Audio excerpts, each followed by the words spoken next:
Ladies and gentlemen, welcome back to your New Japan Pro Wrestling G1 Climax 28 coverage.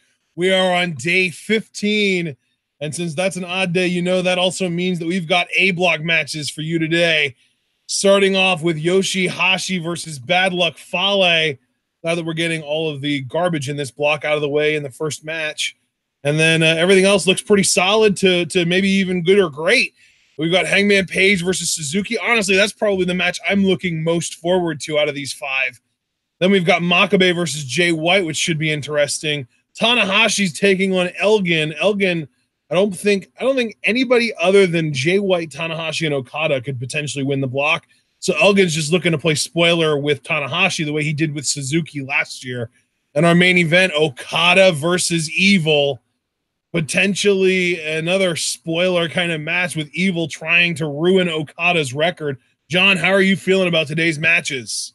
Oh, brother, here's the thing. It's A block, which, we've made no front about it being a bit more underwhelming than the B block because holy fuck, day 14 yesterday.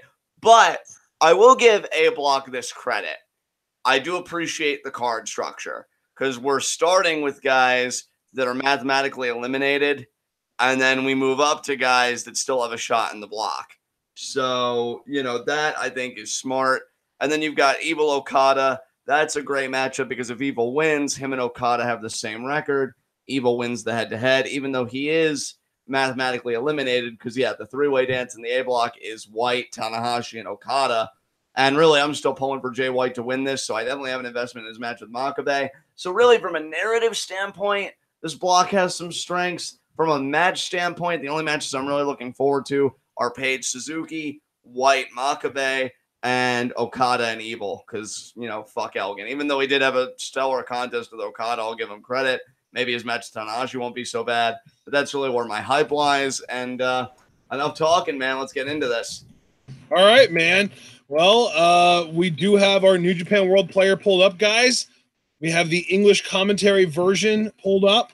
And we have our timestamp set to 1 hour, 12 minutes, 25 seconds. That's 11225. And of course, when I do say go after the 3, 2, 1 countdown, we are going to be all hitting play at the same time to make sure that we're all synced up and you guys are able to watch along as we react.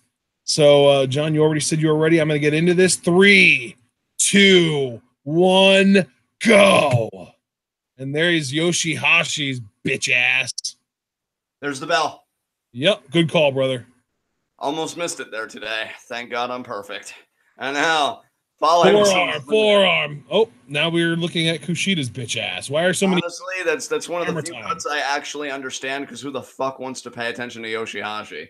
Didn't you hear what I said? Why are so many bitch asses getting camera time? I know, right? Oh, man. I'm just reading chat comments here. James says Jay White needs to win tonight and his next match, and he will be the winner unless Tanahashi defeats both Elgin and Okada. I don't know. I find James trying to be intelligent mathematically incredibly suspect. Now, if you and Mark said the same thing, I'd be inclined to believe it. I don't really acknowledge James as an authority, which will probably cause turbulence in the relationship as he's Tongaloa there grabbing the foot of YOSHI-HASHI. So, because YOSHI-HASHI's worthless, how are you doing, Ashton? Because I find I'm doing quite well. To kind of back James up, though, right now the only person that truly controls their own destiny is Tanahashi. But if Tanahashi should happen to slip up and lose a match, Jay White would be next in line. Okada is actually third in the block right now. Damn, how's that bronze taste, Okada? Well, and it's because of Jay White having victories over both Tanahashi and Okada. So if Tanahashi would lose and Jay White would have, the same record as both Tanahashi and Okada, Tanahashi and Okada would be in second and third place. And, the winner of that match then would be ahead of the other, but they haven't faced yet. And Jay White would be ahead of both of them because he's beaten both of them. How huge. I'm telling you, man, I think Jay White beating Okada and Tanahashi on his first two matches in the block was so huge. Like, it set him up so well that if he could just keep up the momentum, like he did stumble a bit, but everybody stumbles a bit in G1. I don't know if we're ever really going to see anybody like in our personal engagement with the product, really run the table. But I still believe, even with Naito losing to Ibushi yesterday, I still believe the G1 final is going to be Jay White versus Naito, or at the very least, maybe Jay White versus Ibushi. But I am committed to the idea that Jay White's going to make up the A block half. I think Okada, and maybe it's hubristic for me to say this, I think he's kind of a smokescreen of sorts. Hell, I've even put more credibility behind the idea of Tanahashi getting back to that level than Okada returning there so soon after his title reign ended. And you see Fale there really picking YOSHI-HASHI apart. God, he's worthless. Dude, this match is going to go on for way too long. I already, before we went live, I got to the 112.25 point, but then I forgot to pause, and I just let it play. And I was like, a few minutes later, I was like hearing something on my computer. I was like, what am I hearing? And then I looked, and it was G1, and it was at 119 something, and this match was still going. So we know it's at least 7 minutes. Yeah. Which that alone is extremely disappointing to me. Wait a minute. Just to make sure, because you did say something that kind of set off bells in my head. You said 119. I'm only at 115.50 right now, 51, 52. So are we still okay? I thought you said 119. Fine, we're good. Okay. No, I meant earlier in the day. Okay. Earlier in the day, I got to 112.25 just to be prepared for our recording, but then I forgot to pause and I let the video keep playing. And when I came back to it, it was 119 something, and this match was still going. God, the idea of YOSHI-HASHI getting time really just kind of makes me throw up in my mouth. And, just a little or a lot? Oh, a lot. And dropkick to the knee there, headhunter. And the thing is, I don't dislike Fale. I'd say I dislike him more with this whole Bullet Club firing squad BS. But clearly with Fale, the best of what his offense brings, it needs to be brought out by somebody that can actually go with him and tell that story. And that clearly isn't YOSHI-HASHI. So, yeah, we're just kind of boned all around. And Met's saying Jay White should change his tagline from Switchblade to Bitchblade. Except he's amazing. Yeah, I freaking love Jay White now, so don't know what you're on. James, actually, I need context for that. Oh, okay, no, I do have context. James more or less saying YOSHI-HASHI should kill himself, and this is one time I'm actually not going to disagree. Let's see. Twitwow deserve better than YOSHI-HASHI. You're goddamn right we do, DVK. I appreciate you recognizing our pain. It means a lot. Oh. Brennan Best, Hashi versus Fale. Fucking hell. That's like Omega Ishii and Ibushi Naito was going to that rave, getting drunk, partying, maybe even dancing with that girl or that guy you like. And then Hashi and Fale is the fucking hangover the morning after. It's God, I wish I was dead. Let's see.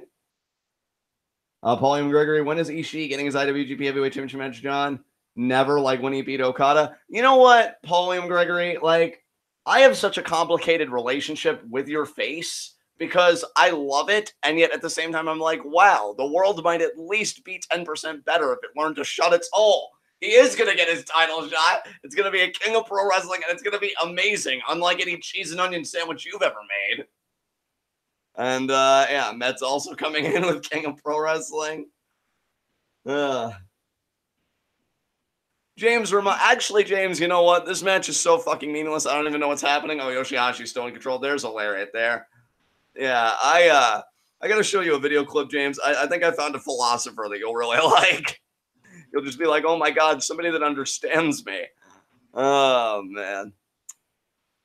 So, Ashton, isn't this match just freaking riveting? Are you actually watching this? I mean, I'm watching it in parts. For example, YOSHI-HASHI on the top rope. There's Tongaloa, gets forearm to the face. YOSHI-HASHI is probably going to go for that loose explosion. But Tongaloa was like, nah, man, you keep it in your pants. Don't let that shit out. God damn it. Why does New Japan keep letting Marty Asami referee firing squad matches? I'm telling you, it's going to be part of a storyline. He is in their pocket, man. And, wow, that took forever. You really couldn't drop him, Fale? Who the fuck are you fooling? 2, Oh my God, really? Dude, I told you it lasted until at least 119 something. That's where we are right now. This match is just full of disappointments. Mainly that it's still going. Everyone thought that Fale would come back leaner, meaner, and actually like being able to work and move, and he's just as bumbling as he's ever been. But I wonder though, because I feel like most of his matches haven't been like bad. And again, like I'm inclined to put more on YOSHI-HASHI, and of course he moves out of the way. Why do we always do that spot with big guys? Like, isn't there a way you could keep them in place first? Like, I don't know, maybe step on their trachea and then sit on them. Oh, Tongaloa. Lung blower there. Actually, inverted lung blower. What? Wow, that was bad. Tell me I'm not the only one that saw that.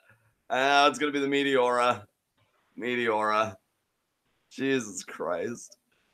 So how's everybody else doing? Because again, I find your lives infinitely more interesting. By the way, James, I sent you that video clip I was alluding to on your Juanito account because, I don't know, you speak Spanish or something. Apparently, James can speak 4 languages, Ashton. Isn't that impressive? Yeah, I actually did. I did see that Twitter exchange, and apparently he grew up in an area where Spanish was pretty prominent, so he speaks that. Everyone knows he speaks bad English, but at least he speaks English. And of course, he's a weeb, so he speaks Japanese. And I guess he's been learning German recently. Yeah. And look at Marty Asami actually having the balls to call for a DQ in a firing squad match. Maybe he's not in the Bullet Club firing squad's pocket after all. But like YOSHI-HASHI just beat Fale. There's something about that I find incredibly offensive. Jesus. So wait, did I actually predict that? There's no way, right? I had to predict Fale. You predicted Fale. I gotta get over to my predictions. I predicted Fale. Yeah, okay. Damn. That's my first L in the A block in so long.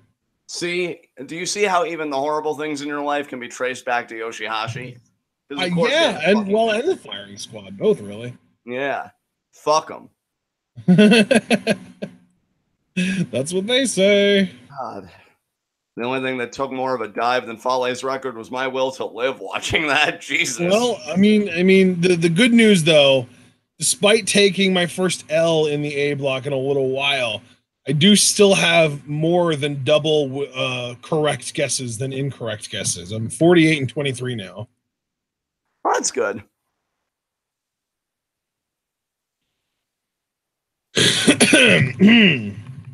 All right, guys, we got through that match, and now it's time for a more fun matchup because Suzuki's in it.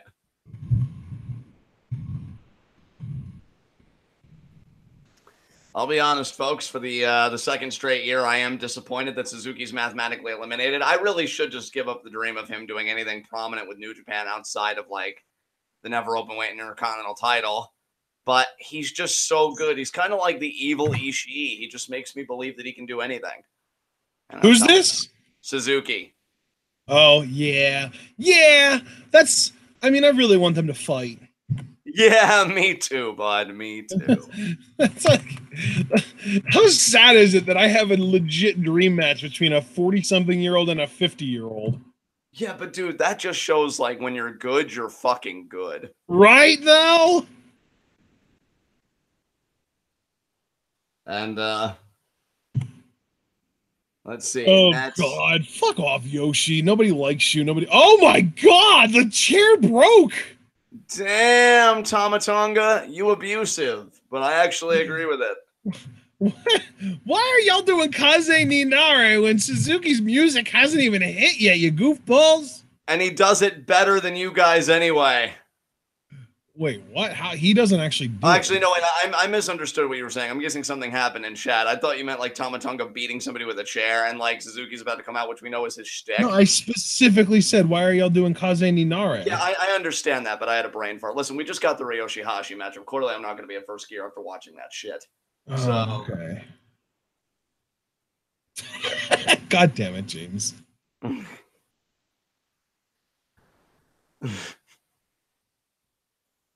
Oh, James, will your cries for help ever be heard? Probably not. No, definitely not. I see you and I raise you certainty.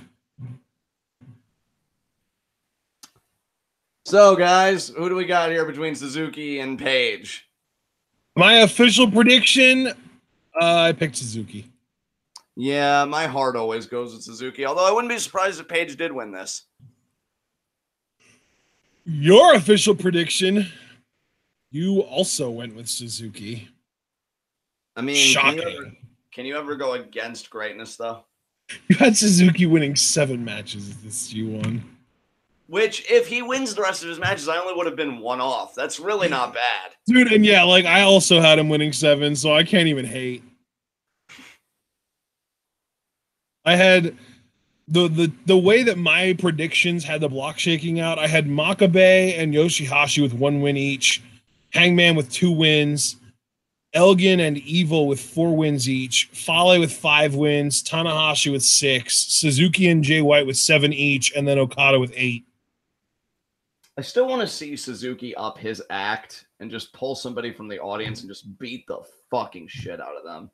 I mean, from what I understand, Tama Tonga legitimately assaulted a fan.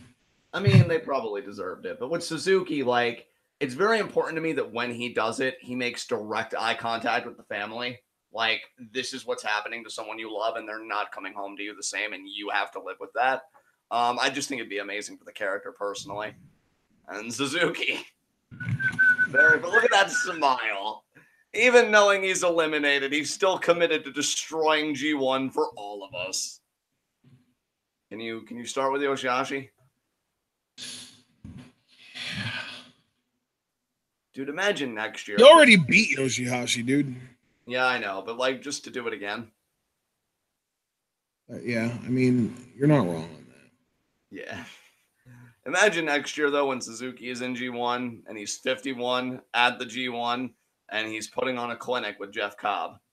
Because that's don't do that to me. I just did.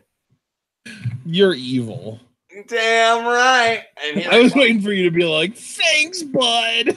Really, if I wanted to take it to the next level, I would have been thanks. But then again, everything is. Little L.I.J. not there. There's Hangman Page. Man, to think that he went from the young boy of the decade to this. Oh, shit, we're going right at it. And get it, Hangman. Yeah, take out Desperado. That's what I'm talking about. I hope you guys heard me. I did say there was the bell. Our timestamp is 1 hour, 27 minutes, 28, 29, 30 as Hangman Page is whooping that ass. 34, 35, 36, 37, 38, 39, 40. And now. Forearm. Get it, Hangman. Yeah. I love that he is like adopting the Suzuki-gun philosophy of strike first, strike hard, no mercy. Page is like, yeah, I watched the Karate Kid too. I know how it works. Yeah. Yeah, take out Desperado. That's what I'm talking about. Well, that wasn't nice. He clearly just wanted to have a conversation. That wasn't cool, Hangman. That's clearly false. No. As Page now on the offensive here. Oh, taking out Desperado again. Oh, is Page going to dive here? I will not stand for these fallacious comments. Well, listen, man. I didn't say anything fallacious. You don't know what Desperado is going to do. And now, oh, wait a minute here. Speaking of doing stuff, he's gonna moonsault. Damn, Hangman. Hangman really getting into the greater good of the fans. I love it. Yeah, maybe there's hope for you after all. But God, if you and Tanahashi form a tag team, I might barf. Why? Because he's old. But he's still so good. And besides, how you gonna call Tanahashi old? He's literally a decade younger than Suzuki. Listen, man, it's called selective affection. Maybe adopt it. I will never. Well, don't you already kind of, though? Because aren't there people we acknowledge that are good but don't really do anything for us? Well, yeah, but I don't make fun of them for something that I don't make fun of other people for. Well, maybe you should. And now, oh my god! Oh my god! What a transition! What a Kimura! Woo! Yeah, how's it feel being read your last rites page? Oh my God, he's not done. Oh Jesus, he was on the rope, you brick. He's the most miserable man in the world. What do you expect him to do, Ashton? Abide by the He has the rules? most miserable personality in the world. I didn't know that it distinguished between. It's pretty much the same difference. And regardless, did you expect him to respect the rules? Like, and if so, where are you from? I mean, even if he doesn't respect the rules, he still has to follow them. I mean, does he though? Yeah, although it is Marty Asami, so maybe fucking not. Well, I mean, it's New Japan. I think rules is a very liberal concept. Listen, the rules apply in the ring. I mean, Suzuki is about to take Hangman Page out to the freaking woodshed and remind him who his daddy is. Look at that boot right to the face. Who's your daddy? And now he's got the chair there. Oh my God. Oh, right in the midsection. Suzuki's so gentle. That was adorable. Oh God, now he's just bending the arm back. He took this big swing back and then he just gently set the chair on Adam Page's chest. He wants him to think about it. Oh, Suzuki's deer in headlights look is the best. Oh my God, it's like he's been just possessed. Well, again, he wants to destroy the festival. You know, Hangman is part of this festival, is part of this G1. But Hangman is mathematically eliminated too, Suzuki. That doesn't matter to him. I mean, you can share in his pain. Oh God, oh geez, now they're manhandling Marty Asami. God. I mean, Ashton, see what really bewilders me about you right now is I know you wouldn't even have this conversation with Suzuki in the first place. Like, would you really go up to him and be like, oh, maybe if you just talk about your feelings, or maybe if you share in your pain with other people? Like, I know you're more sensible than this. I'll guardrail to the back of Hangman Page. Yes. Exactly. To answer your question, yes. Yes. Kind of ran on for a little while there, but I did hear a question in there and I wanted to answer it yes. Listen, man, you extrapolate what you want to. I just know with that face, I'm not going to tell him what he should do. Dude, oh my God. Marty Asami is absolutely useless. Even the guys are like, shit, don't bring that over here. Oh my God. He's such a bully and I love it. And before Suzuki like ties Marty Asami to the ring post or to the guardrail, Hangman's back. He's still a tough boy. Oh, I didn't know if the ref got out of the way or not. I thought, is he gonna like tie up Hangman and the ref together? No, he's got a water bottle. Do you see how courteous he is, even in all the brutality? He just hydrated freaking Hangman Page. No, he didn't. Amazing. He hit him with the side of the water bottle and it squirted out away from him. That's not Ashton, in my personal opinion, my headcanon is superior. So, you know, we're just going to go with it. Oh, my God. I've literally never heard anyone say my headcanon is superior before. That's gross. Just going to let that slide. As Page now back in the ring. Look at that slap. Taller? What? I didn't know. I didn't realize Hangman Page was taller than Suzuki. Man, Suzuki just picking Page apart. But hilarious from the Hangman, yes! He exploded out of the corner with that one, folks. Hangman Page, let's see. What is he listed at? He's listed at 6 feet tall, 214 pounds. That's cool. Whoa. First of all, I don't have to answer you with that tone. Second of all, he probably is into some freaky shit, and I'm totally cool with it. So, forearm there. Page on the offensive. Oh, Hangman, what are you doing? That was a mistake. Everything wrong. That's what he's doing. Forearm. So many forearms from Hangman Page. Oh, and the Irish whip into the corner, and then the lariat off the top or off the opposite corner. Lariat again.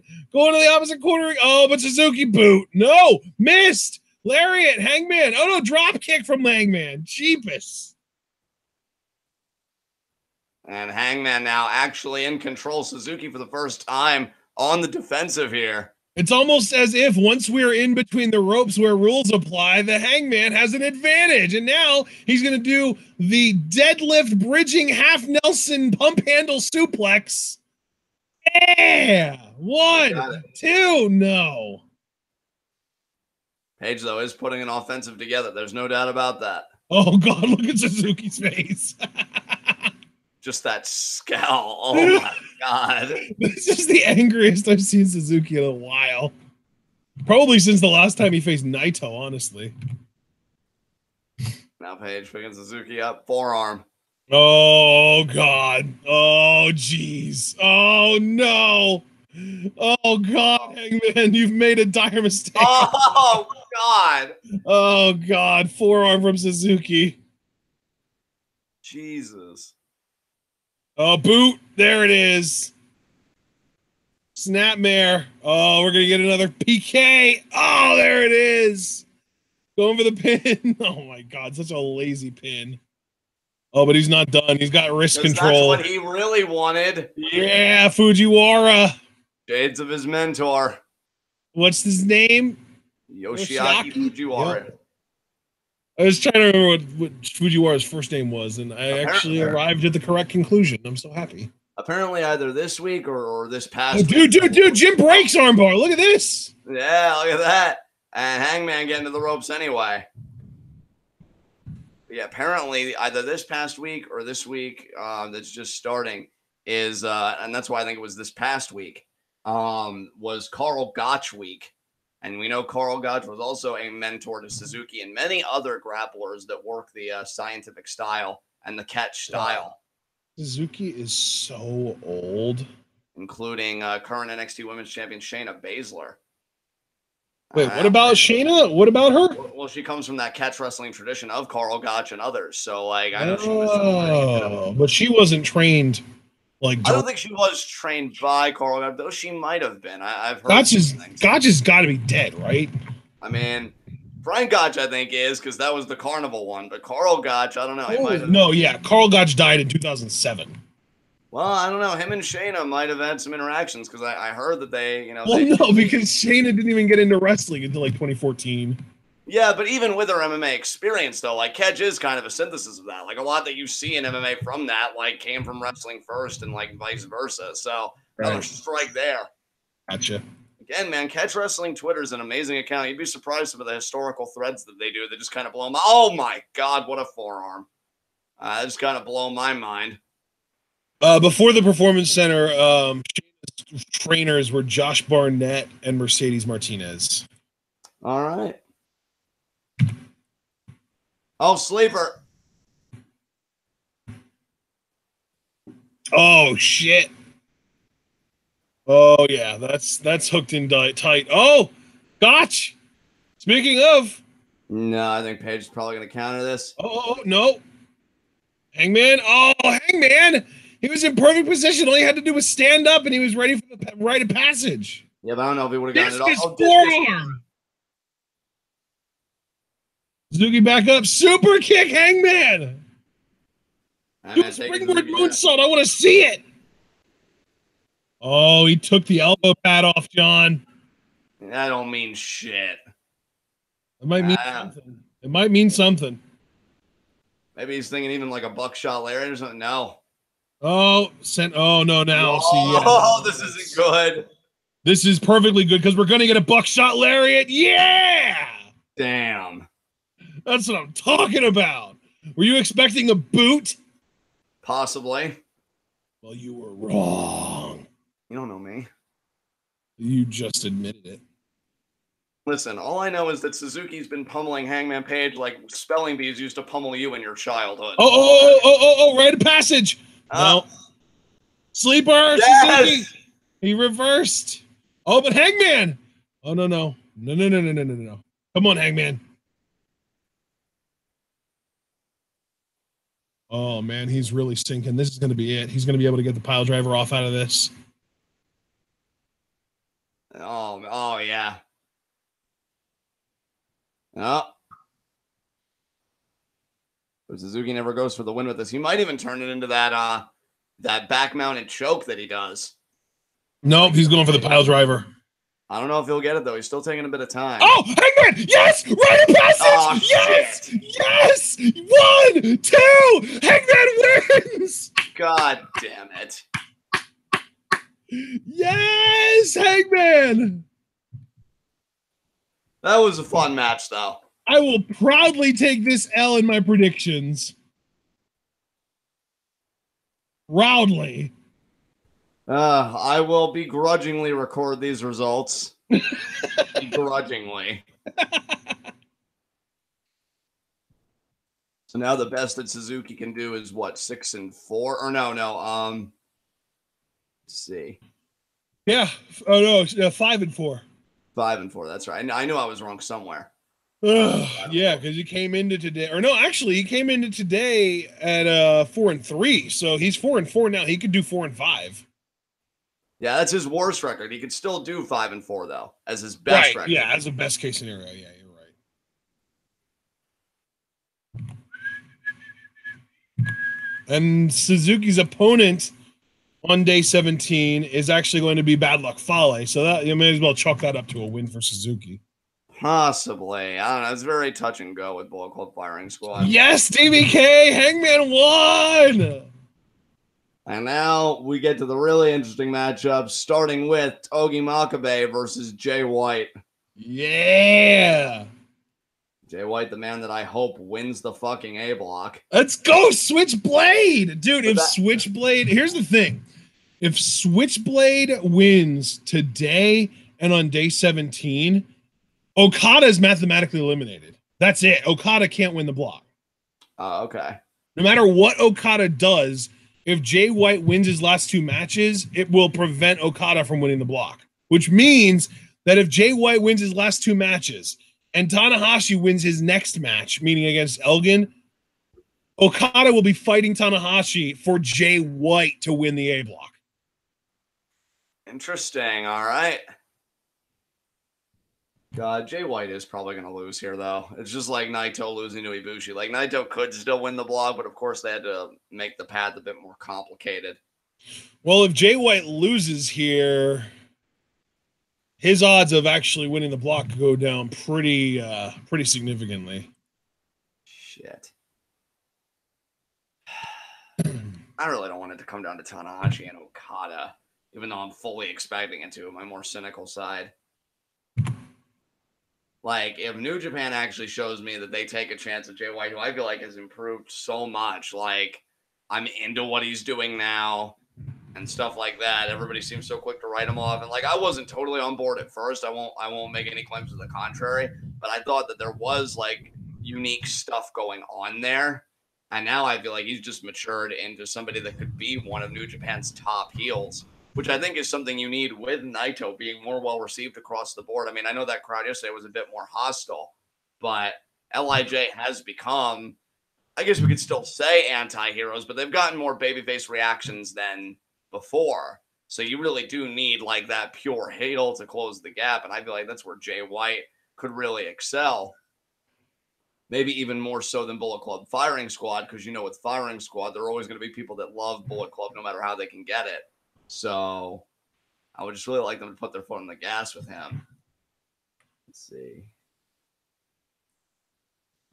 James blaming Suzuki losing on Paul William Gregory with some crazy logic that I'll subscribe to only because I just still can't conceive that Suzuki lost. Let's see. James says if Tanahashi loses the next 2 matches and Okada only wins against Tana, it's possible for Jay to win while losing tonight. Again, I'm going to need a real mathematician to verify, or at least somebody that's mathematically competent, which certainly isn't me. We got the Unchained Gorilla coming out now. He's so unchained, John. I know. It's so impressive.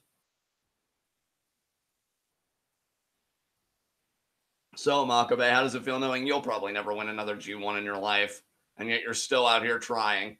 I guess he takes pride in playing spoiler for other people. Yup.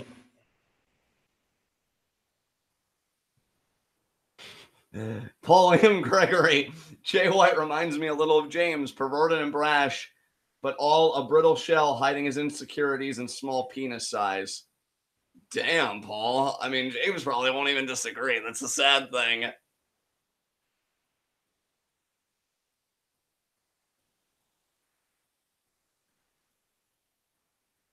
DBK says Jay White is his most improved of the year. Met says, on the other hand, fuck Jay White for him sabotaging chaos.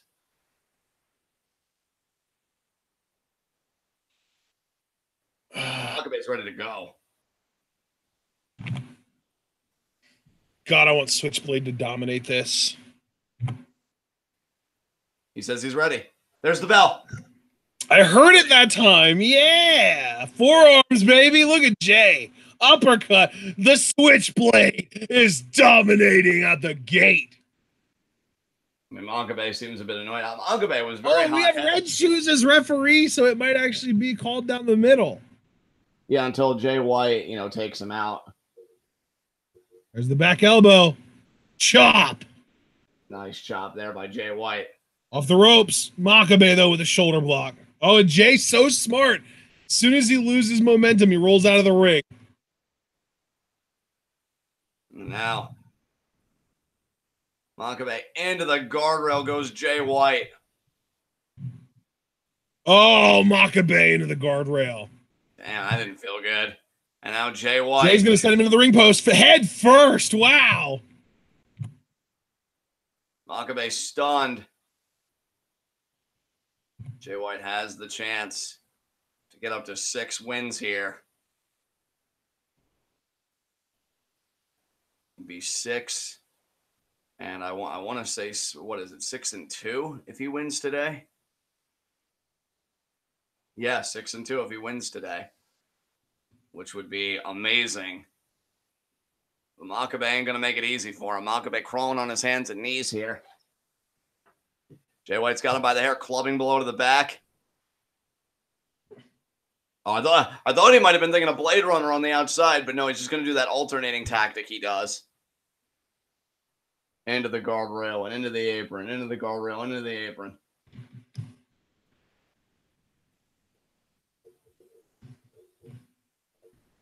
Jay White posing there. He's doing it for himself, though, not for any of you people. Makabe down, recovering here. Referee telling Jay White, get it back in the ring. Jay White's like, I do what I want.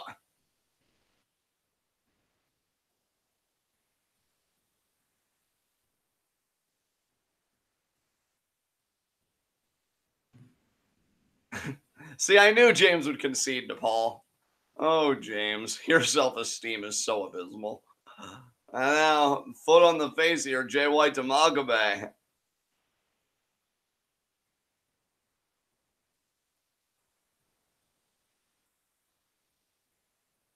Stepping on Makabe's head.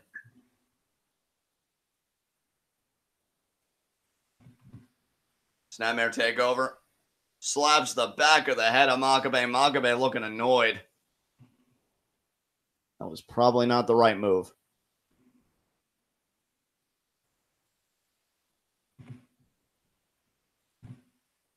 Oh, now Jay White chop.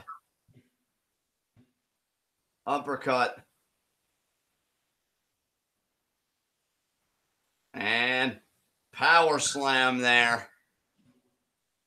Makabe back in this. God, Makabe using a power slam just makes me think of Ishii. Yeah, dude, we don't deserve him. I know I say it a lot, but I'm going to keep saying it until it just becomes just the dominant truth in society that we do not deserve Ishii.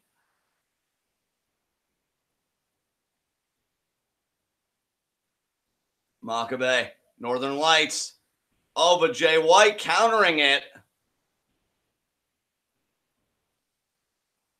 Lariat there by Makabe. Lateral press. Kick out.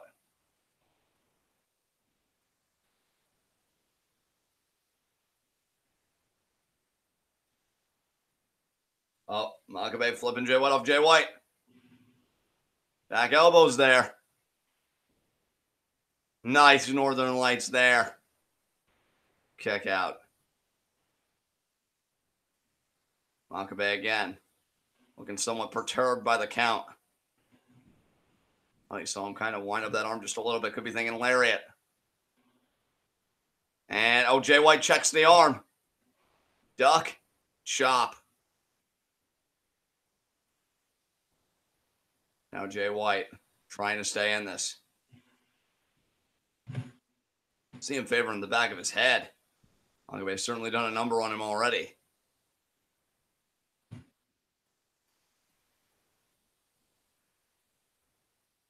And now Paul and Gregory Makabe's Bushido, the heart of the warrior stick, might have looked intimidating if he wasn't a complete failure in this tournament. Damn, Paul. You just go hard at everybody, don't you? And now Jay White getting back in this thing.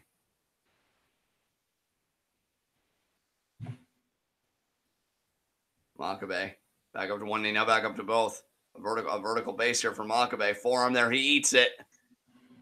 Oh, wait, what? Wait, no, another forearm there. I didn't know what was happening there, honestly. Camera work was a bit weird. And there's a chop to Makabe.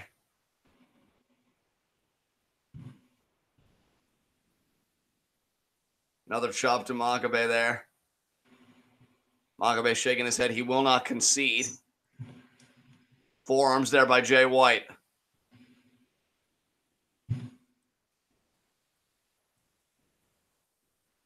Makabe saying, come on. Another forearm there. Ropes. Lariat. Oh, Makabe. Oh, shit, he ate it. Yes, he did. He's looking pissed. Another lariat.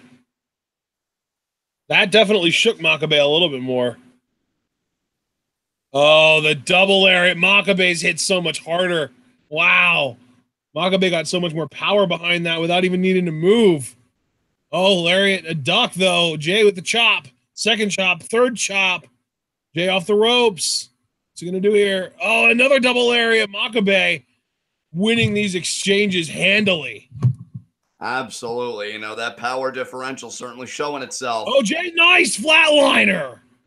Beautifully done. Now he's going to transition into the German. No, wait. Yeah, yes. The German. Jay had to work for that German.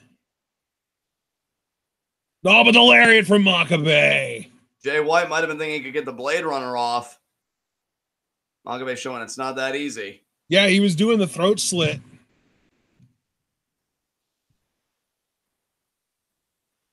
And just the back and forth between Metz and Paul now is kind of hilarious to me. But Kevin Wade, welcome, Kevin Wade. I feel like he's been in our chat before. Glad to have you here today. He's rooting for Jay White. I guess like us, he still has hope that Jay White can win this block and go to a G1 final where the ultimate prize awaits. An IWGP Heavyweight Championship opportunity at Wrestle Kingdom 13. Back elbows here by Jay White. Makabe in that tree of woe. Jay White, though, should know. Makabe's done a belly-to-belly counter out of this, and he does the same here. Now, Makabe's going to think that King Kong knee drop, but I'm hoping Jay White can move out of the way like others have. He's going to move out of the way. Makabe's taking way too long. No! Look at Makabe actually learning from his experiences and actually comes off the rope. It gets met with a flurry of strikes there by Jay White. Could be thinking Blade Runner. German. Release. The Unchained Gorilla staying in this.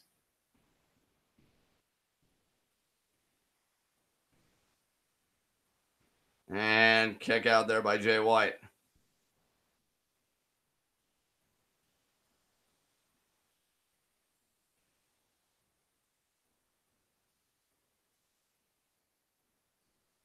And Makabe now. Jay White down. Now this time he might go for that King Kong knee drop.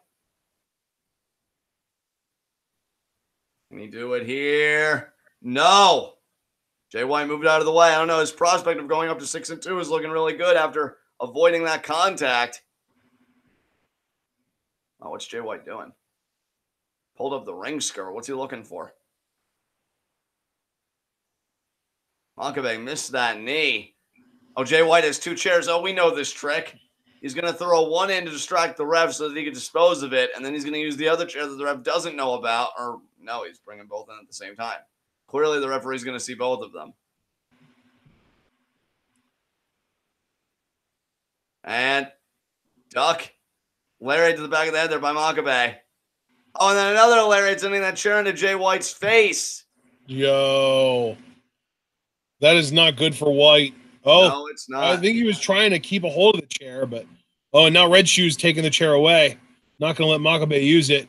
Oh, but Jay! Yes, Jay! Yes, this has been foolproof every time. There's the chair to the head. Knocks Makabe clean out. Gets rid of both chairs. Referee's getting his way back into the ring. If I'm Jay White, I'm picking on Makabe. I'm hitting Blade Runner. I'm getting my 6th win. Yep, that's exactly what he's going to go for. And he's going to hit it, I think. Yeah, that's it. Yes, Jay. Yes. 2. 1, 2, 3, baby. That's what I'm talking about. Jay White keeps his hopes of winning the block alive, which I am quite happy about. What a contest. Damn. And for Makabe, he was already mathematically eliminated, so this is more of a pride matchup, and he just couldn't get it done. Jay White stays in the race for the A block.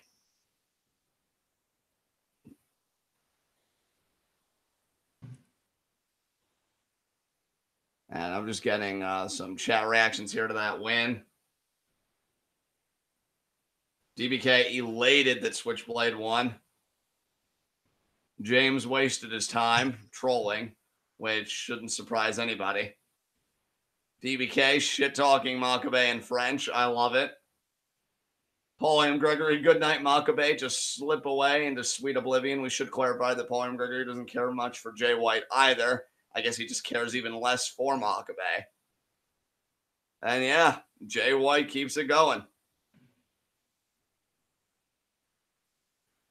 Next matchup, Tanahashi versus Elgin. Yeah, buddy.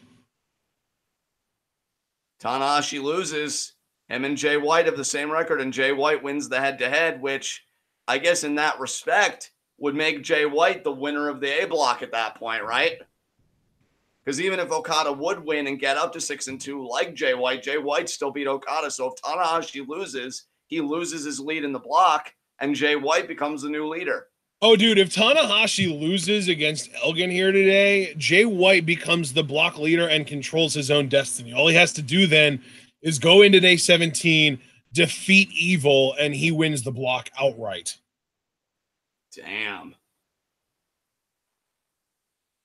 Could it happen? Could it happen? Elgin is a brick wall put up thanks to circumstance, and one that Jay White will gladly stand behind as Tanahashi tries to keep pace. Tanahashi loses here. Man, to think we could close this recording today, even though it's more of a mad day match-wise, to think we could close today by saying that Jay White is currently leading the block, that would really be something.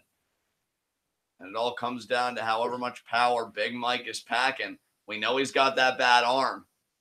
And you know Tanahashi will bully it. Tanahashi isn't without cracks in his armor as well. So it really is going to be a war of attrition between these guys this late in the tournament.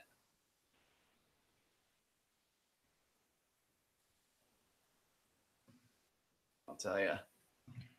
Jay White has got to be licking his lips watching this in the back, just praying that Elgin wins. Because even if he doesn't, I mean, Jay White is still in it. You know, this match isn't going to end on him being in it or not. He's in it. And if Elgin wins, he could win it, at least for this day. But anything that can make your path easier, you're going to put money on. And Jay White's path becomes significantly easier if Elgin can do his job today. Even doubly so if Evil could beat Okada again in a G1. make him trail even further behind. And then, like you said, all Jay White would have to do is beat Evil, and he would win the block outright. Here comes Tanahashi. If I'm not mistaken, I want to say that I believe Tanahashi and Elgin have tagged before in ROH. So I know these guys have quite the history with each other.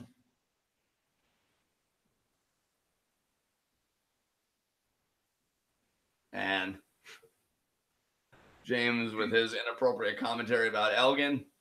And James says Okada's only chance of winning is if Jay loses his next match, which it is against Evil, so that's entirely likely. You know, Evil is not a competitor to be overlooked by any means. I mean, hell, he's in the main event today for a reason, because he beat Okada last year. He can very easily beat him again this year. Let's go, Tanahashi.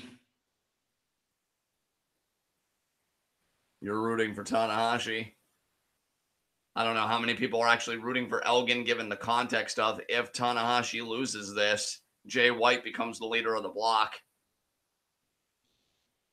Well, interestingly enough, if Okada and Tanahashi both win today, then Jay White, well, let me just put it this way. As long as Tanahashi and Okada both win today, Jay White, Tanahashi, and Okada are all still viable block winners, and it comes down to the two matches that they're going to have. Right. Because if Jay White wins, he'll win the block outright. Or actually, no, I take that back. If Jay White wins, it'll eliminate Okada, but then Tanahashi, if he beats Okada, could still win the block. That really, like I said earlier, Tanahashi is the only member of the A block that still controls his own destiny. If he wins this and then goes on to beat Okada on day 17, he'll win the block no matter what else happens. Right. Jay White, though, if he wins on day 17, he needs Okada to beat Tanahashi, and then he'll win the block. And Okada, all he needs to do is beat Tanahashi and hope that Jay White loses to Evil. So Okada is still very much in this. He just needs a little bit more help. Right. Referee. And there's the bell. Yay! And Ashton, you look at the stories in the A block with the three viable competitors. Okada lost the richest prize in the game after having a legendary run with it. I mean, unprecedented run as IWGP Heavyweight Champion. And losing that title has been kind of a metamorphosis for the Rainmaker. But he'd love to get back to that stage, maybe as a freer man this time around. Tanahashi, for him, it had to hurt his pride to see Okada demolish his records with that IWGP Heavyweight title. You know, Tanahashi, it's got to eat him up a little bit inside, and I won't hear anything to the contrary, because to me, pride is a powerful thing. To see the word old put in front of that ace. Old ace. You were the old ace, because Okada's the ace now. I think Tanahashi wants one last big dance with the world title. He wants one last grand Wrestle Kingdom main event, just to really remind everybody, I'm still the man around here, regardless of what face you put on this product. And Jay White, why I like Jay White, he's the youngest guy. I think he should be younger than Okada, but even if dude, Jay White's only 26. And yeah, so he's younger by a good bit even. And I definitely think he's the hungriest guy, because he's never been IWGP Heavyweight Champion, and he sure as hell has never main evented a Wrestle Kingdom. So you've got the hunger of freaking Jay White. You've got, you know what, John? I was wrong. Jay White isn't 26. I'm sorry about that. He's 25. Oh, well, see, point even further proven. So you've got the hunger and the passion of Jay White. You've got the craving for redemption from Okada. And you've got a man trying to capture lightning in a bottle one more time in Tanahashi. One more time being IWGP Heavyweight Champion. And you see he's controlling the side headlock there on Elgin. Three rich narratives there, all on one collision course for Wrestle Kingdom 13. And now, I believe in you, Tanahashi. Shoulder block there by Elgin. Oh, man.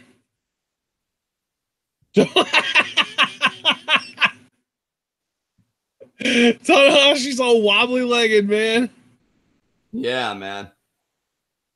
The really interesting thing to me is how Tanahashi just recently lost to Okada for the championship when he was trying to prevent Okada from breaking his successful title defenses record.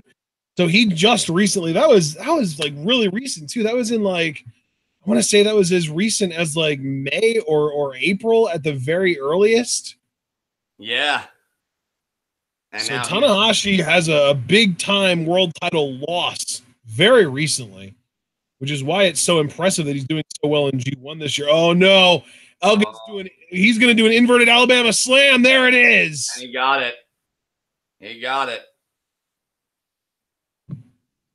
Elgin Tanahashi wanted a poisoned Rana there, but Elgin was just too strong. Yeah, Elgin's power differential that he has over Tanahashi. I think Tanahashi has the advantage in technique, but Elgin definitely has the advantage in power.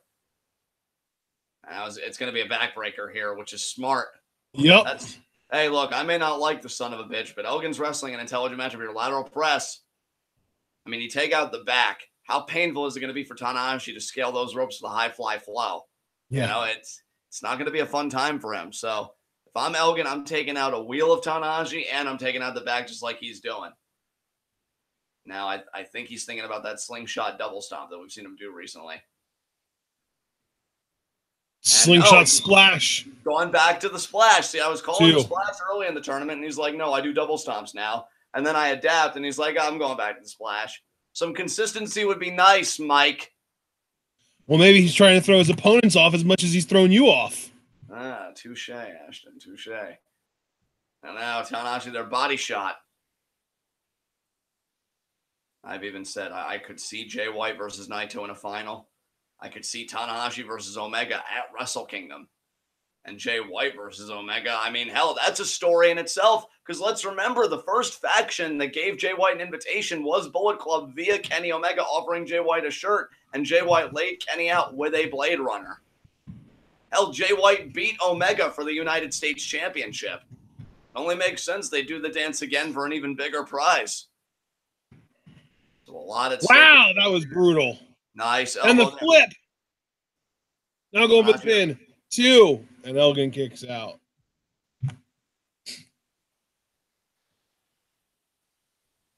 And James pointing out something interesting. If Omega and White win their respective blocks, it'll be the first time in G1 history that both finalists were foreigners. That is interesting. Really say a lot about the changing landscape of New Japan Pro Wrestling. Tanahashi slips out. Oh, they both caught each other's boots. Can they come to a mutual agreement to put it down? Now they're agreeing with each other, okay? Elgin, went for the chop. Forearm there by Tanahashi. Other forearm there. Tanahashi's back hard in the turnbuckle. Oh, sidestep the drop kick. Look at Elgin. Deadlift German, no. Tanahashi still picking the leg. Dragon screw. And it's that persistence demonstrated by Tanahashi that's going to take him to 7-1.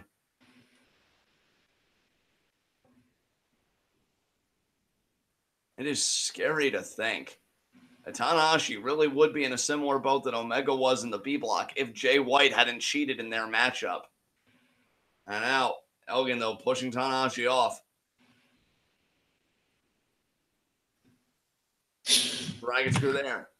By the way, I want you guys to know, while these guys are both down, as soon as Mae Young brackets are released, John and I will be coming up here to do a bracketology show. Yes. Very excited for. And John, I also wanted to, since we're here, kind of let you know that might happen as early as Wednesday. So if that happens, we'll try and get out here Wednesday afternoon and do a bracketology show. That's fine with me, brother. And now we're back with G1, and we've got forearm exchange here between Elgin and Tanahashi. Elgin, but Tanahashi with a kick to the knee. I love it. Yes. Oh, he wanted a sling blade, but Elgin wants a belly-to-belly suplex. Beautiful. And he got it. He got it. Yeah, he did. Tanahashi's back eating canvas, which, again, that's the kind of work that if you're Elgin, you want to be doing. And Elgin. Way in the corner there. Oh, now thinking vert. Oh, no, he's thinking Falcon Arrow. Beautiful. There you go. Got it. Falcon Arrow. It's so funny because like Elgin really is just kind of switching up the little things. Because for the longest time, he did a normal vertical suplex in the ring, and he did a Falcon Arrow off the middle rope. But now he's doing a middle of Falcon Arrow in the middle of the ring, and he's doing a super duper plex off the top rope. Yeah. Great insight there about the adaptations of Big Mike. Well, yeah, and you already mentioned that he's switching up the slingshot move between a foot stomp and a splash. So, Tanahashi, what are you doing, Tana? I think he's thinking German. I know, but he's got him like high waisted. He might as well just be going for an electric chair. You're not Kenny. Oh, I know. Oh, he caught the boot. He's gonna drag and screw Elgin off the top turnbuckle. That's gonna kill him. Oh my god. That was huge for Tanahashi. That's the kind of move that really changes everything. The entire course of a matchup. Man, Elgin. And now it could be a cloverleaf here. Oh, yeah. Tanahashi's cloverleaf is absolutely devastating. Look at Angle John. And that looks absolutely brutal. And that's the thing with Tanahashi is if he finds that you're getting close to the ropes, rather than dragging you away, he'll actually back up with you just so that he elevates the amount of pressure and pain that you're in. I mean, Elgin biting his own hand. That's how much pain he's in. Oh, and now look at Tanahashi backing up, screwing over Elgin's neck and ribs and abdominals and everything in his midsection. Really just cranking those in the absolute wrong direction. Oh, but Elgin has so much core strength. He actually flipped Tana over the ropes. Tana's going to skin the cat, though. He is. I wonder if Elgin's going to. Maybe not. Oh, no, he totally is. Yeah. Head scissors to Elgin. Elgin hanging on tight, though. I don't know if Tana's going to be able to get him up and over. No, he is. He is going to be able to get him up and over. Oh, to the outside. And Tana with the skin of the cat getting back in the ring. Beautiful. Tanahashi, he's feeling himself, man. He's got something to prove. I know. Elgin down. Could it be the first high fly flow of the matchup? Oh, and Elgin. Look at Elgin here grabbing the leg of Tanahashi. Can Elgin? He got him Geary. Well, that's a start. I was going to say if he could stop the momentum of Big Match Tan. Is he going to do that superplex? I think he's going to. Watch him do a damn Falcon Arrow now since he's changing it up this match. I know, right? Although he did already do the Falcon Arrow in the middle of the ring, so it probably will just be the super duperplex. Yup. He's going to get him up. He's already got him set up. And there we go. Boom. Super duperplex. Tanahashi there writhing in pain. Again, can't be good on the back. Cover.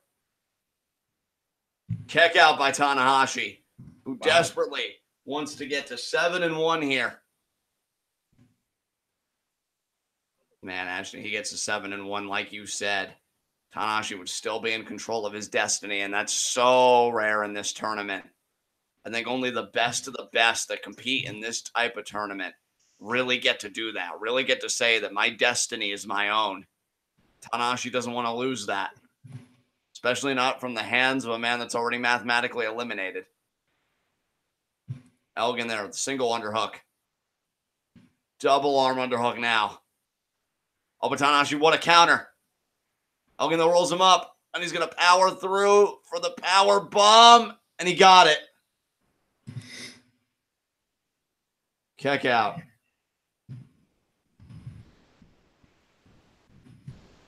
And Elgin, that look on his face, wondering what the hell else he has to do.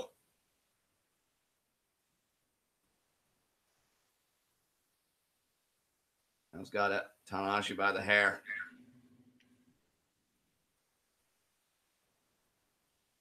Oh, he's going to package him up. Oh, my God. Buckle bomb. Oh, but Sling Blade. Tanahashi exploding out of the corner with the Sling Blade up to the leg. No, Sling Blade doesn't win matches. Look at Tanahashi, though. Almost like an Oklahoma roll, but Elgin kicks out. Yeah, more like a crucifix pin, really. Yeah. He had the arms hooked. That just shows the resourcefulness of Tanahashi to me. And now Tanahashi's got to think here what he wants to do next.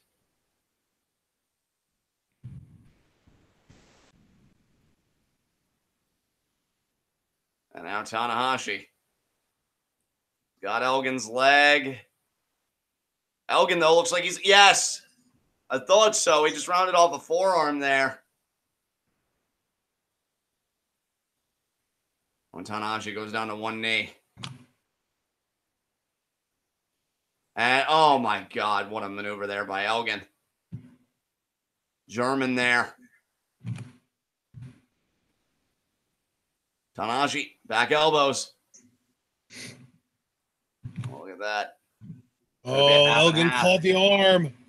Oh, but look at Tanahashi blocking. Elgin wants a tiger suplex. Tanahashi doing a great job of blocking. Elgin, ripcord forearm. Nicely done there. Oh, and now Elgin thinking power bomb. Might be thinking buckle bomb, but Tanahashi wants the twist and shout. And he got it. Off the ropes. Sling blade. Beautifully done. He's thinking high fly flow. Elgin's in position. This might be a mistake, Tanahashi. I think he's going to move. I don't know. I, for one, appreciate Tanahashi's sense of urgency. He realizes 7-1 is within his grasp. And he hit the crossbody, but Elgin rolls through. The power of Michael Elgin. Oh, God, he's got him up. He's going to, oh, no. Tanahashi thinking dragon. Tanahashi got down on his feet. Straight jacket, possibly a German. But Elgin's so big. Elgin's break free. Oh, my God. Oh, but the slap. Oh, but the discus back fist from Elgin. And then the lariat. Jesus, Elgin. And Elgin's expression just changed. Oh, and off comes the elbow pad. He's going to have trouble with that right arm, but he's going to throw it anyway. He doesn't care. Elgin realizes this is my chance to bring ruination to Tanahashi's G1 experience, to take the control that he feels over his destiny away from him. Elgin winding up the arm. Oh, and there's the lariat. Oh, and now he's going to go for the buckle bomb and then the Elgin bomb. Oh, no, he's going to go for the, he's going to go for the crucifix bomb first. That really hasn't been paying him dividends. But he still hit it, and it does damage. Oh, my God, I love Red Shoes. Did you see Red Shoes' bunny hop over everything? Yeah, that was amazing, actually.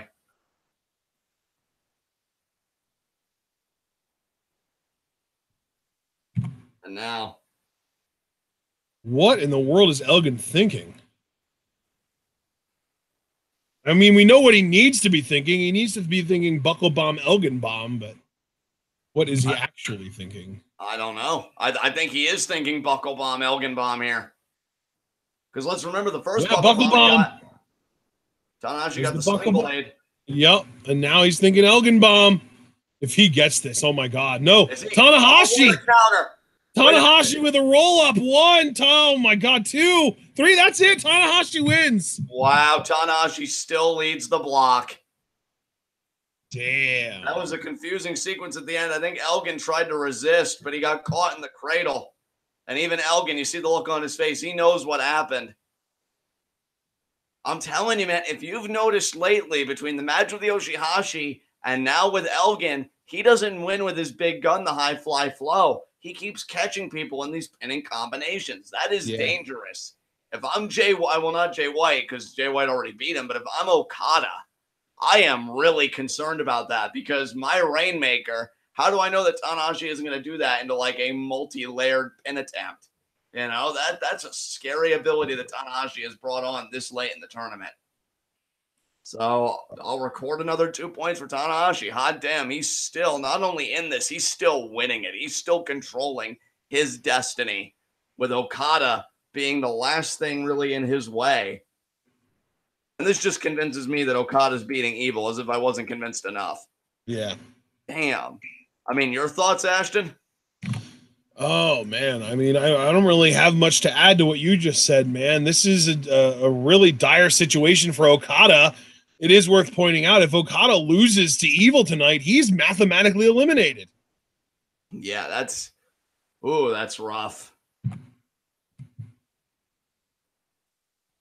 Yeah, Okada has to beat Evil. Which, again, I think he will. There you see Elgin and Tanahashi face to face. Elgin putting the hand out. Tanahashi taking it. There's definitely a mutual respect between these two men. Tanahashi still leading the A block. Let's get some chat reactions here. Met saying go Ace.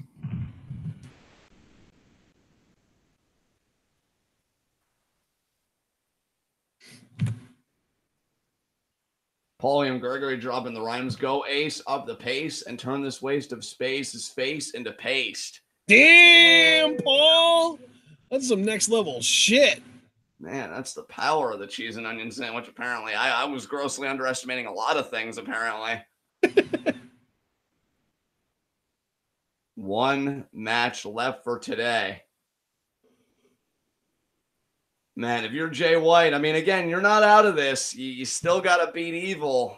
And yeah, Evil has a chance to eliminate Okada, which if Okada was eliminated, it would come down to Tanahashi and freaking Jay White. How crazy that would be.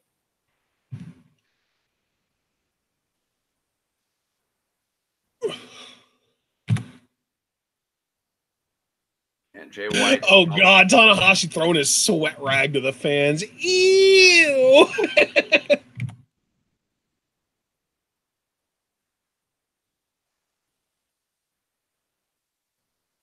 Oh, my God. That's... What was that, John? All right, bud. Switching gears to main event time. Yeah, Okada Evil. We already saw last year Evil had Okada's number, but then Okada, when the title was on the line, Okada came out on top. So let's see how it goes this time around with no title on the line, but Okada's G1 life on the line. Yeah, high stakes. High freaking stakes.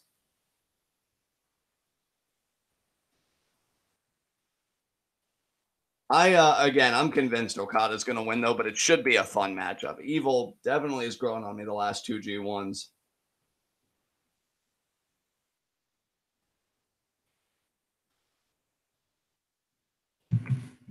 We'll get some chat reactions here in a bit about the main event.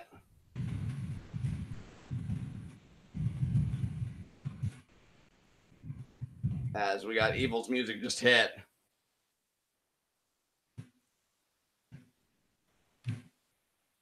Everything is evil. Yeah. Meanwhile, on the other side of the block, Naito and Sonata. Sonata is mathematically eliminated. I know you said he had like an imperceptible window to win, but I just still X'd him out, and we weren't even really going to bother with that possibility. But Naito's still in it despite losing to Ibushi tragically. Yeah. So Evil looking to put the smiles on our faces. I mean, like, it's okay, guys. LIJ is still dominant. Look at me wreck Okada's life. By the way, with Tanahashi's win over Elgin, that was my 50th correct prediction of the tournament. Damn.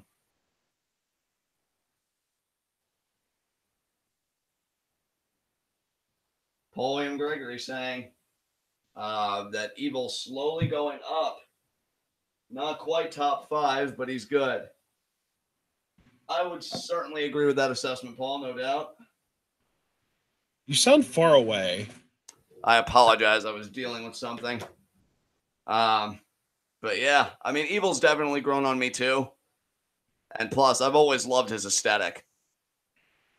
Fucking Scythe is impressive as hell.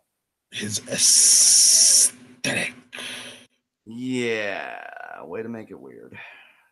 I heard the coin drop. Out comes Kazuchika Okada. Okada with his game face on. Looking to go to 6-2. Man. He's going to face Tanahashi on day 17. That is crazy. I love DBK. Here comes Brokada.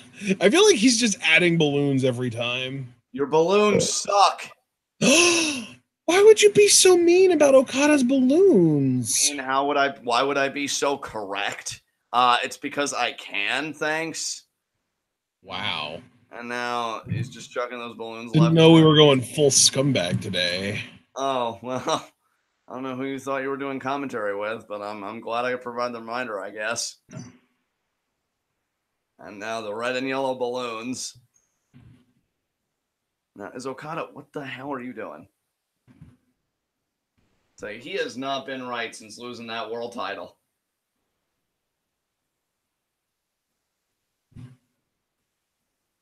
And your hair sucks too. You made fun of his hair. Yeah, pretty much.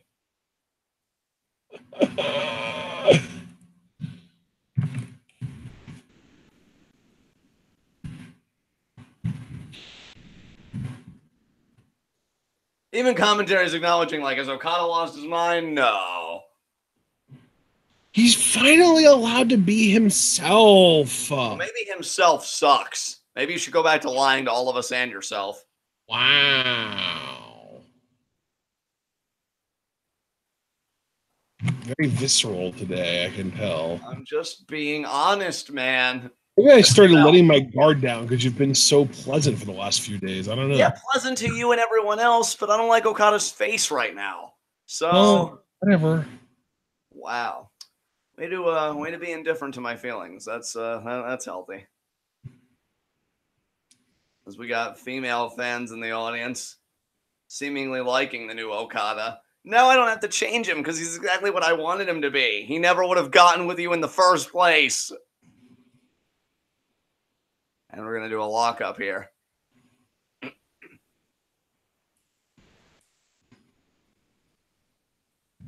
Oh, and Evil saying, screw that. Yeah, Evil getting off to a quick start. Really cranking on that side headlock.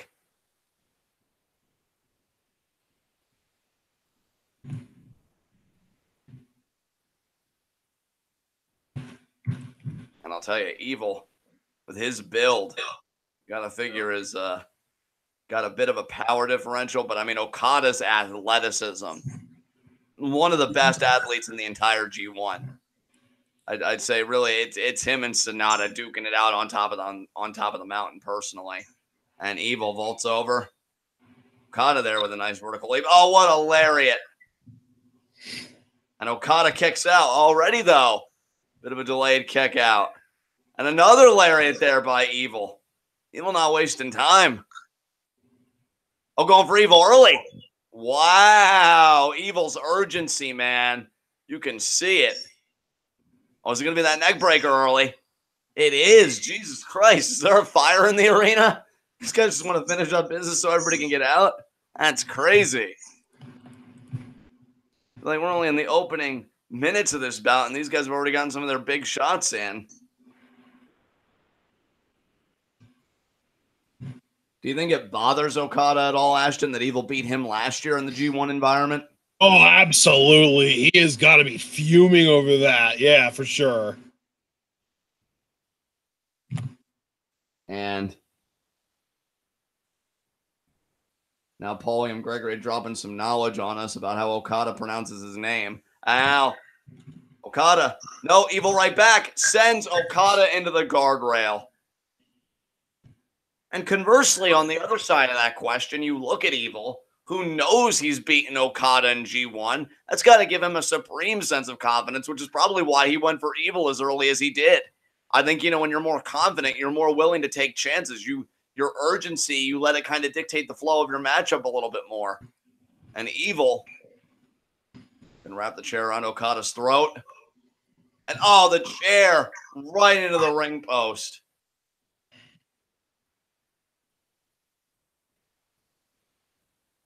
Evil. I'll tell you, man, he is serious about going to 5-3. Interesting note, if Evil would lose, he would fall to 500. And then it would come down to his last match against Jay White about whether he would walk away with a winning record or a losing record.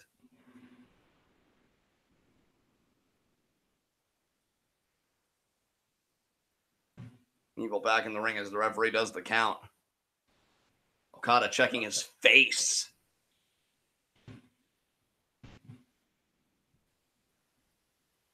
We know the big game-changing maneuver last year, Ashton, was Evil piling chairs on the outside, amongst the crowd in a space that he created when he parted the sea of people. And then when that chair pile was sufficient to Evil's malevolent liking, if you will, he did Darkness Falls on all those chairs to Okada.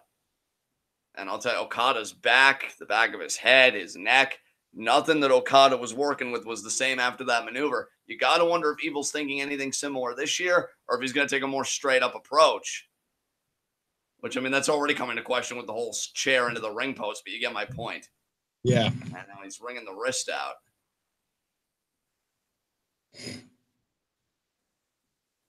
Now both of these arms outstretched. Oh, could be a curb stop. And it is, oh my God. Telling you, Evil always impresses me in these, the past, especially the past 2 years, this year and then last year. And we got some people in chat saying Okada will win again. I agree with you guys. I'm just saying that I think Evil is of such ability that if he were to beat Okada again, one, it wouldn't surprise me. And two, I am convinced one of these years, I don't think Evil will ever win a G1 outright, but I do think at the very least he will win a block one of these years. Yeah. Chop there.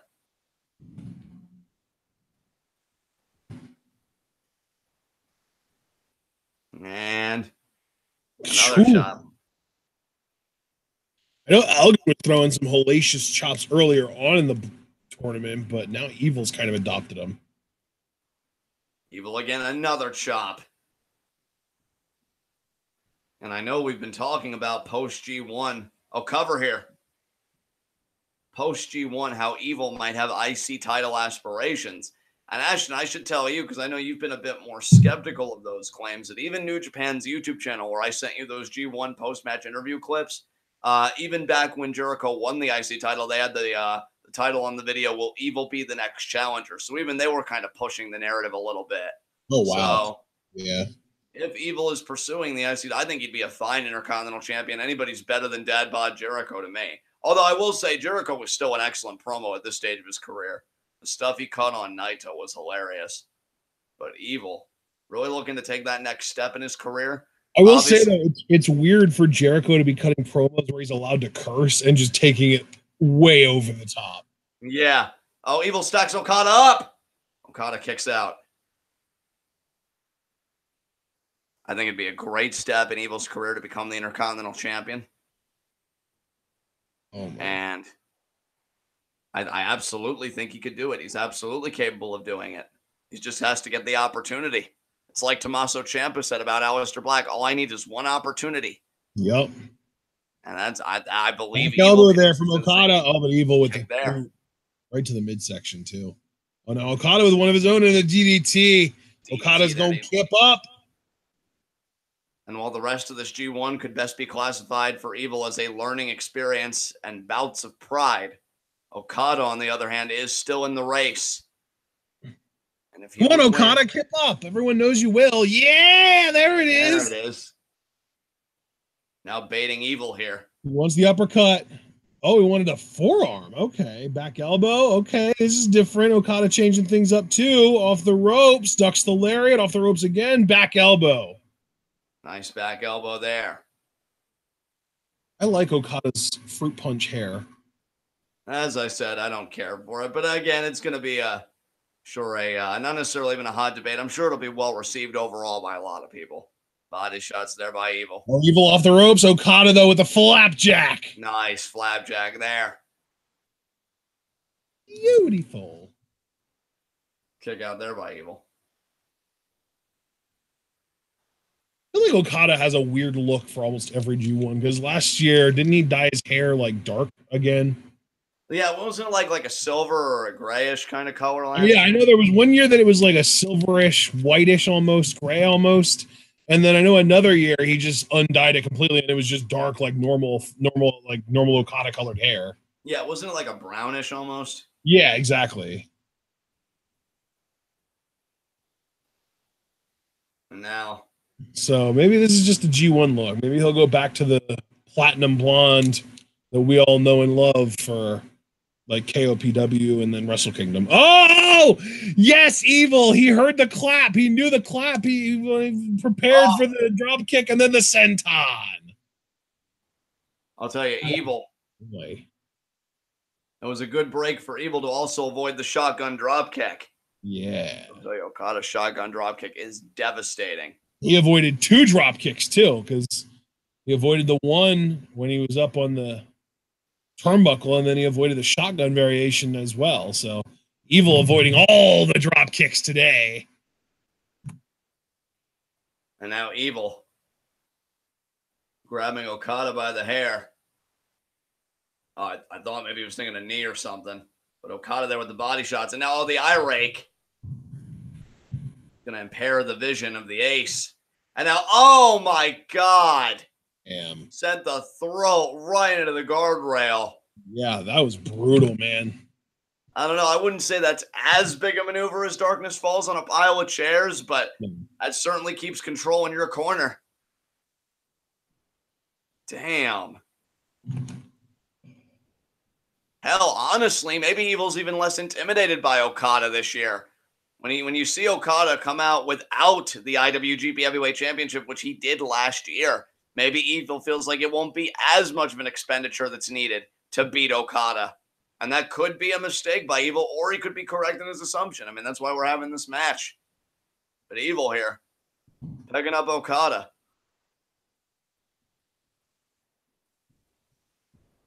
Oh, he's going to walk around with him. Oh, he's going to take him up. Oh, he could be thinking Darkness Falls on the ramp, maybe. That would be something. He is. He is. Yeah, he is. Oh, no. Oh, Okada's going to fight out, though. Okada, he remembers this all too well. DDT, that's huge. You know what, dude? Okada has a fireman's carry move of his own that we haven't seen in a little while. Heavy Rain. He might use that.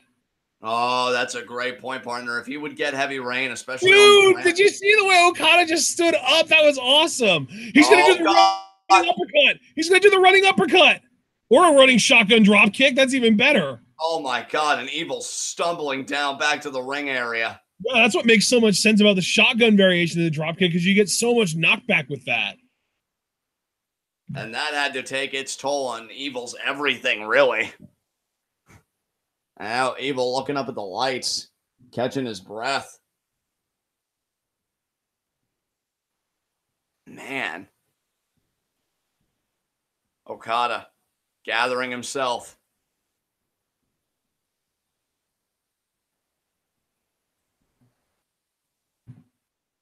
Now he's back up to a vertical base. This could be Okada's time to turn the tide.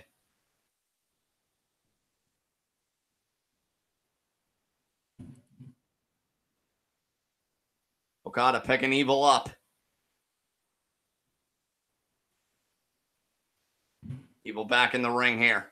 Evil was looking for that big shot like he got last year with the Darkness Falls on the chair. He tried to do Darkness Falls on the ramp. Okada avoiding the contact. Okada maybe thinking another shotgun dropkick here. He got it. Man, this is not good news for Evil. No, it's not, but it's excellent news for the Rainmaker. He's looking to make a profit here today. Go up to 6-2. Keep pace with Jay White and have hope to overtake Tanahashi. Okada needs to win today. Because like we said, right, if he loses, he's out. And another, oh my God, that drop kick. Damn, when Okada starts breaking out the drop kicks with this kind of frequency, his opponent is definitely in trouble. Because we saw him do that same strategy against Kenny Omega in their first match at Wrestle Kingdom 11, and he really wrecked Omega with drop kicks. I think, if I remember correctly, he ended up hitting like 17 drop kicks in that match. Absolutely. Oh, and now Okada going for the tombstone. Oh, but Evil's going to fight out here. Evil's out of it. Evil now shoves Okada into the corner. Oh, pulling Red Shoes in front. Super kick to the midsection there from Evil. Now Evil thinking suplex. Oh, he just set him. Oh, he set him on Red Shoes' shoulder and then did a spinning neck breaker. That was sick, Evil. That was a bit new. That was awesome. He uses the referee all the time. And now, well, he uses the referee all the time, but normally doesn't he just do the super kick to the gut? I feel like that actual assisted double team with the ref is a bit new. And Okada gathering himself here. That was a big hit for him to take just when everything was going his way.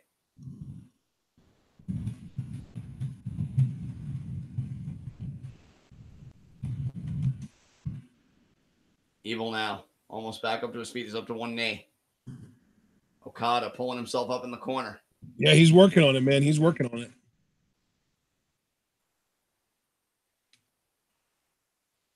And boot there.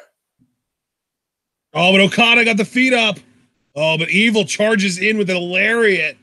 The first time I think I've ever seen somebody get the feet up to prevent someone from charging. And there's Darkness Falls. He got it. Two. No, Okada shot up at the last possible moment. What I was going to say is I think that might be the first time I've ever seen somebody get their feet up to prevent someone from charging into the corner one time and then not do it a second time. And now Evil pointing. Like, I feel like every time somebody gets their feet up in the corner to prevent someone from charging, it's like a sequence that reverses momentum in their favor. Right. Oh, Evil thinking STL, or thinking Evil, rather. Back elbows from Okada, though. Evil kicked the midsection discus forearm. And Okada down to one knee. Evil. Oh, God. This is going to be the drop kick. Oh, but he missed. Evil hung on. Evil off the ropes. Evil misses the lariat. Okada thinking Rainmaker. Evil ducks. Evil with the waist lock. Evil with a Rainmaker of his own. The Evil Maker, too. No, my God. Okada just kicking out. Evil can't believe it. That was three. That was three. I mean, I respect Evil going for broke and sending a message to the former champion that he will not be intimidated. But see, I think the mistake by Evil here is taking the time to express frustration, taking the time this and that. You should be going for Evil. You got the Rainmaker. He should be softened up enough for you to get your sweeping STO. Yeah, Evil was thinking half and half suplex, and he nailed him with it. Oh, my God. Just dropping Okada on the back of his head and neck. Oh, now Evil thinking lariat, and he got that, too. Evil is doing anything he wants against Okada right now, but Okada just keeps kicking out. Oh, my God. That was another near fall, and Evil again can't believe it. I don't know if Red Shoes had any unfortunate contact, because he seemed a bit hurt there. I don't know. Maybe he's just as exhausted as we all are here watching this action. And Evil with the throat slit.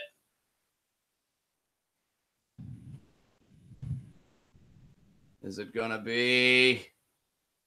No. Rainmaker? No. Rainmaker again? No. Oh, and Okada with Evil. Evil stole the Rainmaker. Okada steals Evil, the sweeping STO. And Evil kicks out. Ooh-wee. That was one hell of a sweeping STO as well. I mean, Okada put some stank on that.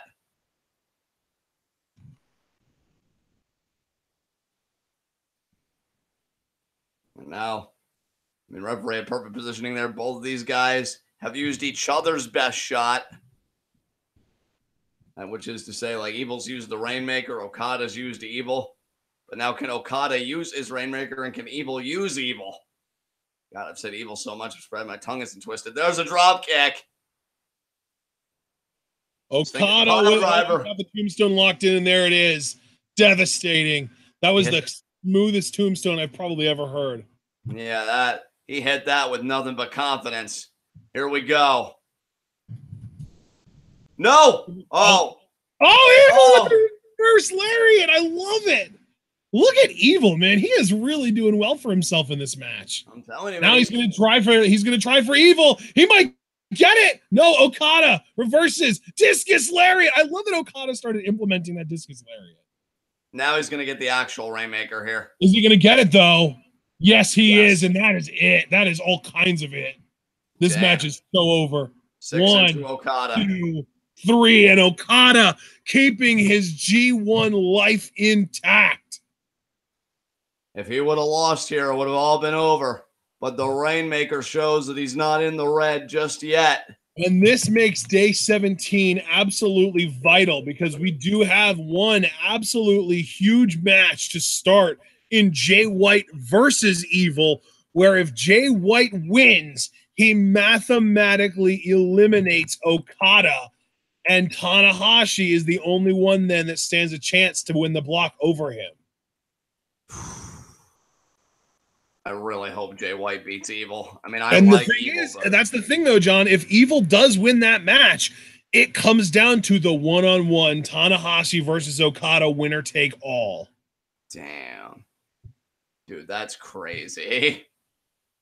Well, and I predicted that it would. I predicted that it would come down to that. I predicted Evil to win. I predicted Okada to beat Tanahashi and win the block with them having the same, or actually that was in the, I think that might have been my original prediction, was that they would finish with the same record, but because Okada would have the one-to-one victory, he would win the block. So I ended up changing that around to have Okada just having a better record than Tanahashi, but I do think that my original prediction, it doesn't matter.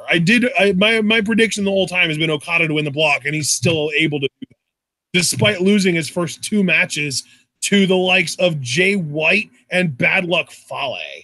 Yeah. So Okada's still in this, guys. Day 17, all becomes clear. We will have our block winner.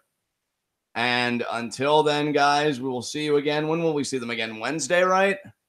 With G1 coverage? Well, if the Mae Young Classic 2 bracket drops by Wednesday, we'll see them whenever that drops. As soon as the Mae Young Classic 2 bracket drops, you and I are going to spend, a half hour, 45 minutes filling out our brackets, and then we're going to go live to talk about our predictions for the tournament. But other than that, next coverage of G1 is Thursday, and then it's all 4 days. It's Thursday, Friday, Saturday, Sunday. We're covering day 16 on Thursday, 17 Friday, or 16 no, I was right, 17 Friday, 18 Saturday, and then we are covering the G1 finals on Sunday, the day that they happen. I'm so excited. I'm so glad we decided to change it up and cover those last 3 days the day of rather than waiting until the following day. But guys, Wednesday, we do in fact still have Lucha Underground and NXT coming up Wednesday night. And more importantly, I actually ended up getting over $120 from Patreon this month. So we'll be live reacting to both SmackDown Live and 205 Live tomorrow. How huge is that? But until tomorrow, we don't have anything else left for you guys between today and tomorrow. So this is it for today. And then tomorrow we've got SmackDown and 205. And then Wednesday, we've got Lucha Underground live reactions and review, and then the NXT review. But then Thursday, Friday, Saturday, Sunday, we've got all the G1 days.